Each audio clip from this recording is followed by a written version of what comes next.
काम की है बड़ी साजिश, जिसको हम आपको मलबा जमीन पर पड़ा हुआ दिखा रहे हैं। अनुराग जी, इस ये जो मलबा पड़ा हुआ है, इसको आप बता सके कि ये क्या हो सकता है? क्या ये वॉरहेड है? क्या हो सकता है ये मुझे एक छोटी मिसाइल का हिस्सा नजर आता है जो कि बीच में से टूटा हुआ है जी। इसका मतलब ये है कि हम लोगों ने, हमारे एयर डिफेंस ने इसको डायरेक्ट हिट किया है, जिसकी वजह से ये टूट के गिर गया है नीचे। पाकिस्तान के पास जो मिसाइलें हैं, जिसके बारे में आप लोग वाकिफ होंगे, कौन सी मिसाइल हो सकती है? क्या जिस तरह से कहा जा रहा है कि फतेह का इस्तेमाल किया जा रहा है, ये फतेह का हिस्सा हो सकता है या फिर कोई दूसरी मिसाइल है?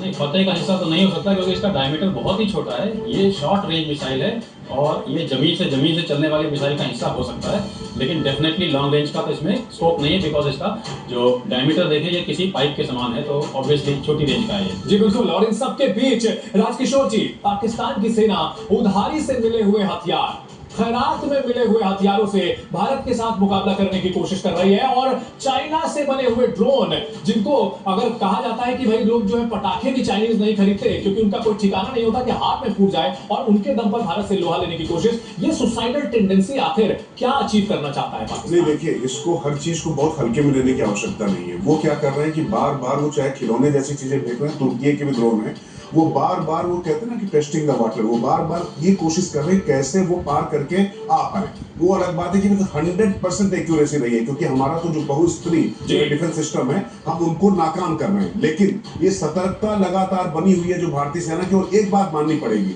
अभी यूक्रेन का युद्ध हुआ और अभी अब हमास और आप देख रहे थे कि इजराइल के बीच में चीजें चल रही थी, वहां पर भी लगातार मिसाइलें गिरे थे। अभी तक ईश्वर की अनुकंपा एक और बड़ी खबर आ रही है सर, एक बार फिर से रोकना चाहूंगा। एक और बड़ी खबर आ रही है, हमारी सहयोगी अनुपमा भी हमारे साथ जुड़ चुकी है। अनुपमा, बड़ी खबर आ रही है, बताइए।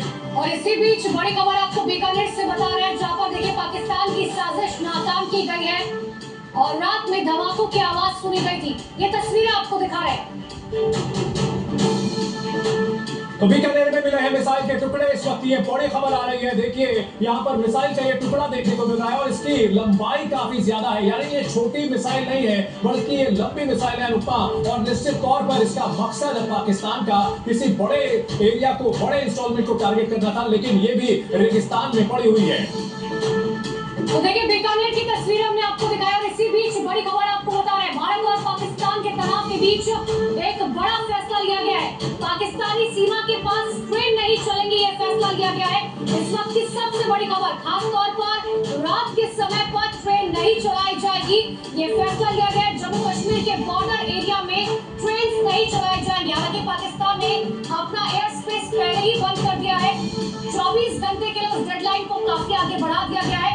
लेकिन अब एक और फैसला भारत की तरफ से लिया गया है, जिसमें साफ तौर पर कहा गया है कि ट्रेन आगे नहीं चलाई जाएगी, पाकिस्तान सीमा के पास ट्रेन नहीं चलेंगी। बिल्कुल। और इस पर राजकिशोर जी, बहुत समझदारी भरा फैसला है, क्योंकि हमारा मुकाबला एक ऐसे दुश्मन से है जिसका कोई दीन नहीं है, कोई ईमान नहीं है, कोई धर्म नहीं है, जो कि धार्मिक स्थलों को टारगेट करता है, बच्चों को, महिलाओं को टारगेट करता है, और ऐसे में खुद से सावधानी बरतना जरूरी है। ये सही फैसला कहा जाएगा। बिल्कुल, चूंकि उनकी तरह नहीं है ना भारत अपने लोगों की सुरक्षा चाहता है और इसीलिए पूरा समय लिया गया, और उसके बाद उनके आतंकी स्टेशन है उनको ध्वस्त किया गया, और हम लगातार चाहते हैं